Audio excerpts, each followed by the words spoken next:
Alright boys, let's start modeling, or girls, for like the 1% female audience that I have. Respect. What we're going to do is start with a cube here. We're going to move this face down a little bit. Then what I want to do is add in a cylinder here. We're going to give this 64 vertices, as I usually do. I just realized my camera's like a like a horror film or something, because I have all the lights off in here. I'm recording at night. Anyways, we're going to scale this up a little bit.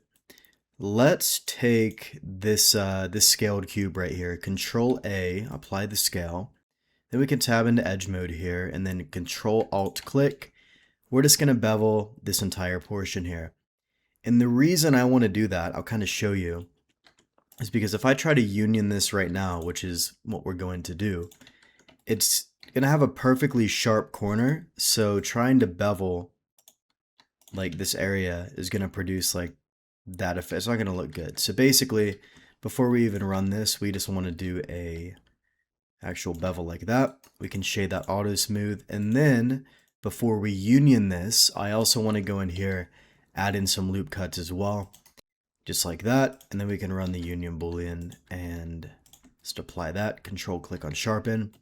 Then at this point, we just go in, select this edge, alt click the same edge with mesh machine.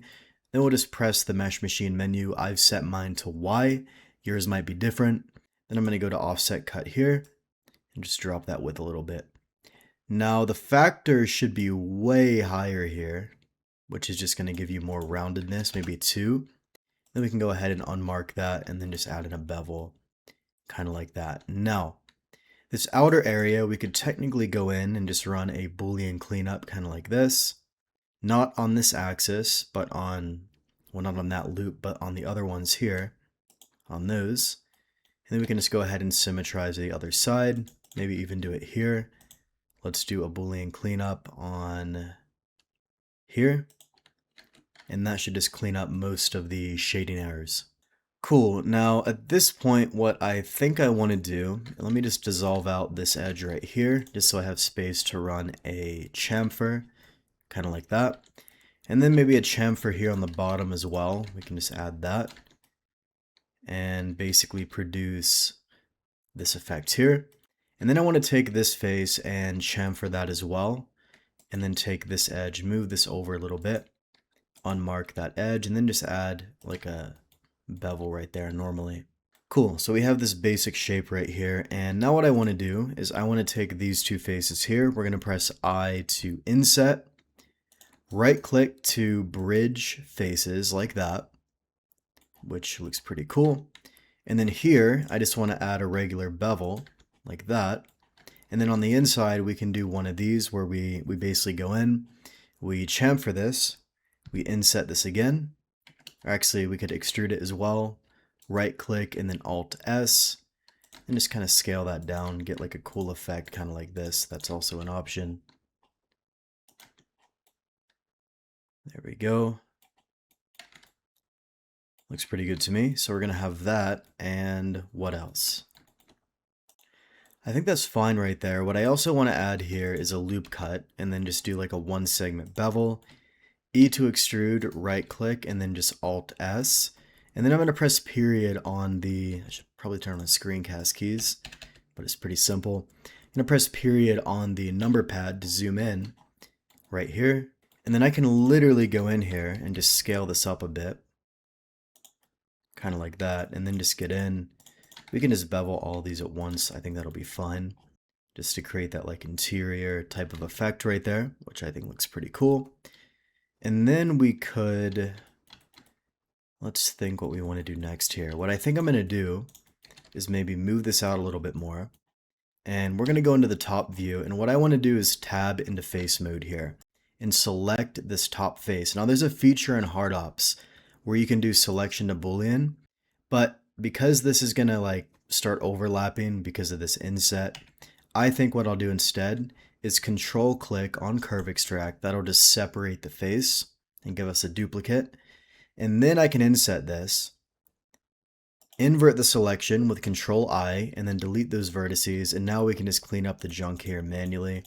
just get all this merged together, symmetrize that over, and then we have like random junk. So what I could technically do here is go into loop tools and then just go to space those out evenly, and yeah, that's pretty much all we need to do. And then I can go in, extrude this down, Shift N to make sure the normals are calculated well. And then we'll just go ahead and run a difference boolean right there, okay? And maybe what I'll do is make this just a little bit, just Alt S, just a little bit smaller. And I'm going to dissolve this edge out and this one, just so I have space to run a bevel like that. Dissolve that one as well. And then we'll just symmetrize to the other side. And then here I could maybe do a chamfer, and then same idea, bevel that chamfer basically, just to create that type of detail. And then for this side, I think I might do the same thing. We're just going to select these faces right here, control click on curve extract, and then just same thing, except in this case I can just dissolve out these edges here, control X. This can just be flat, SZ and then 0. And then all I need to do here is just inset that. We're going to have the same type of issue, but don't worry, we can just delete those edges there and then just merge all of this together. Then same idea. I could probably just dissolve these out, but let me first go to space. Then I can just dissolve some of those out just so we have some room. Then we'll extrude this through and then Shift N, just make sure the normals are good. And then just run your difference boolean right here, maybe a little bit less thickness there. Go back to cavity, and it's looking pretty cool. And then on this side, I'll just get in, gonna bevel that here, bevel, could bevel that too. That'll give us a nice detail right there. And just to make a little bit more space, I'm just gonna box select this region here, just kind of move that in.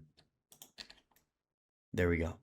And technically I could even, just move this face out a little bit more.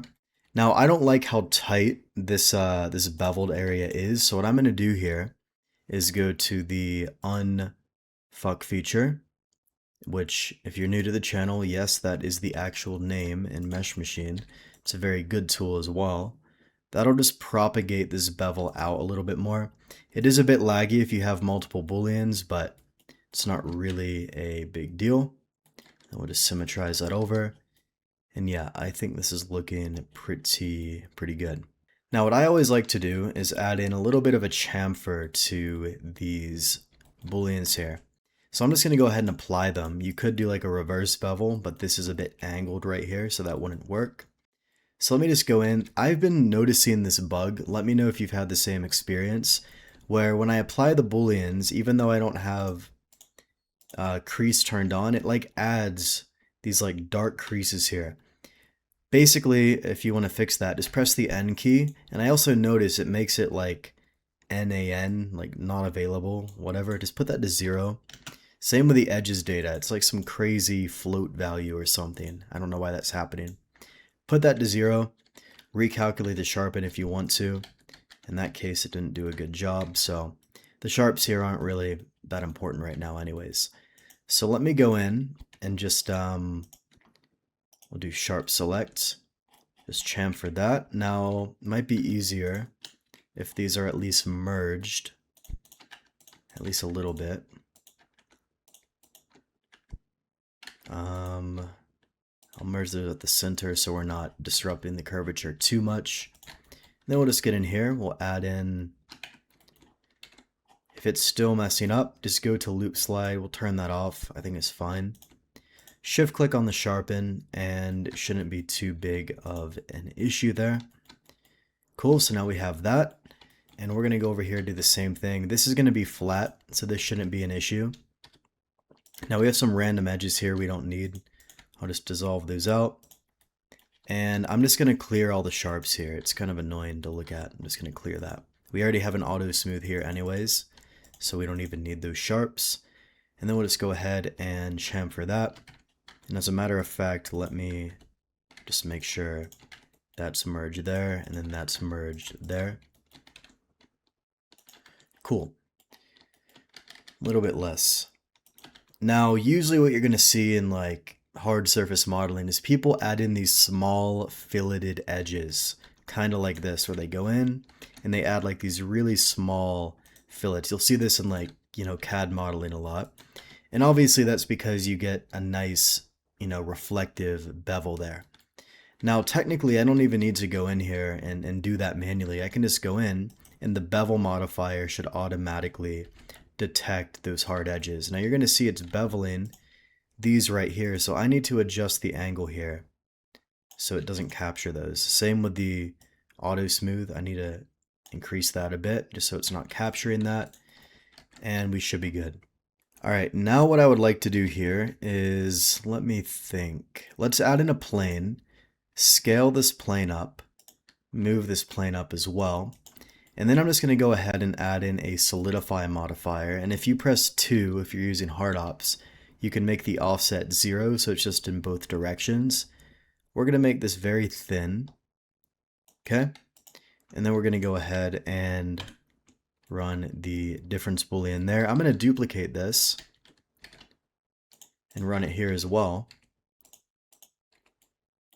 And then we can just go ahead and we should have a bevel modifier already, so that should be picking up. Let me actually go to hard and normals, turn that off. I'm going to use a universal weighted normal here. That should be a little bit better. And yeah, I think that is beveled there as well. Let me just adjust that auto smooth just a bit. And there we go. Now, as for the detailing, I'm just going to use a very basic circular detail here. These are very easy to add in.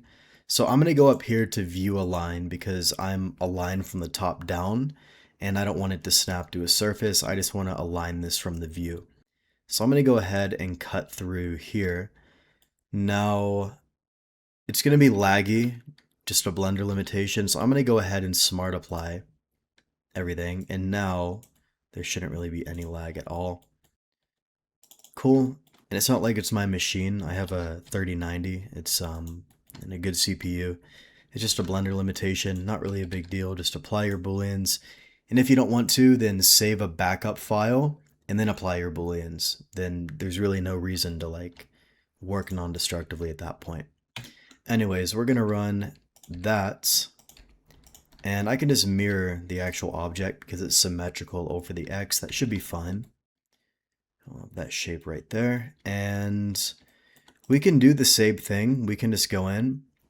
I want to keep the mirror live, so I'm going to control click on sharpen instead. That shouldn't apply the mirror. And this connection point is really bad, so I'm going to make a more perpendicular connection point to avoid that weird artifact. Then we can go in, do that, make the bevel it's a little bit smaller, and we might need to adjust the angle a little bit here as well on that bevel. So we have that, and then here, this should be very easy. Those connection points are good. So I can go in there, add that one, and if you want, you can just copy the value as well. And same issue here with these creases, just put this to 0. Again, I don't know why this is happening. I think it's a bug. And then we'll just get in here. And if you want these to be identical, you can literally just bevel this and like copy the width in if you want. Just go in here, copy the width, right? Like that one's a bit smaller, so you might want to just keep them even, keep them roughly the same. So we'll go in there and do that. Cool. And now we have this result. Looks good. Now I'm going to go ahead and smart apply everything. And the last thing I want to do here is add in actually what I could do is I could just duplicate any of these faces here, or just do control click on curve extract, reset the origin because I want to scale this. So reset the origin here, right click origin to geometry, scale this up, add a solidify modifier, move this in like that, and I don't want it to touch anywhere else. I just want it to be like right here on these faces here, basically. And let's run a difference boolean right there. And I think I need to adjust the, not the amount, but the angle here, because that's not capturing. Okay, and what I want to do here is press Q. Make sure your 3D cursor is in the middle of the scene. If this is like moved for some reason, go in here, Alt click on these faces or edges, and then Shift S, cursor to selected. That'll put it dead in the center there. We're going to run an array here. So Blender last year came with a radial array, which didn't have before. You can also do this in hard ops as well, but basically there is a radial array option here where you can go in and you can choose the, there's like different options here, right? You can go here to circle and you do like a circular array. The central axis you can set, you know, you can do stuff like that. But here I would need to reset my, oops, I need to reset my origin to the 3D cursor. And then you could just go in and increase that a couple times, just like this, just to create that type of effect on the inside there. And I'll just set this to like 20, right? That should be fine. Now what I'm going to do is hop into Material Works. We're going to go into rendered mode. We're going to go to Material Works. If you don't have Material Works, linked in the description, it's a very good tool. Then we're going to go to HDRI. This will give us a realistic HDRI. And now what I want to do is give this a material. So let's go in. You could give this any type of metal material. It really doesn't matter. Like even aluminum would be fine. I think there's a better aluminum here. Let me find it. Yeah, there's this LC aluminum, which is really, really nice. A little bit darker, but you can kind of figure out what you like. Then we're just going to add in a plane right down here. Just like that. And if you want the texture to be a little bit larger, you can always go to transform and like double the scale if you wanted to, just so that's a bit larger. And you're going to have that result there. And then all you really need to do is you need to, well, if you want, you can obviously change the color of the floor.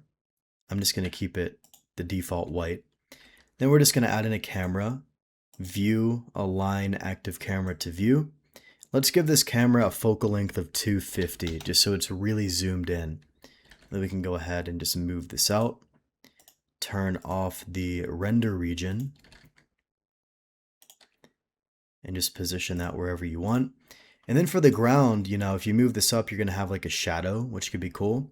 Or if you don't want a shadow, you would just move this down. I like the shadow there. So I'm going to move that right there to the bottom. Just like that. As for this inside, I'm not really a fan. I'm going to delete that. And you should basically have a simple render just like this. Now, if you want to learn hard ops and Boxcutter as quickly as possible, trust me on this, you need to go to the link in the top of the description and get our ultimate guide to hard ops and Boxcutter course. This is the only training program on the market that teaches these tools, and you're going to save a ton of time because there's not that many tutorials except for ours out there, and this is a nice structured curriculum. You're going to save a ton of time, and by the end of it, your workflow should be about 8 times faster. I kid you not. This is the best course on the market for this. It'll be linked in the top of the description. Grab a copy. Thanks for watching, and I'll see you in the next video.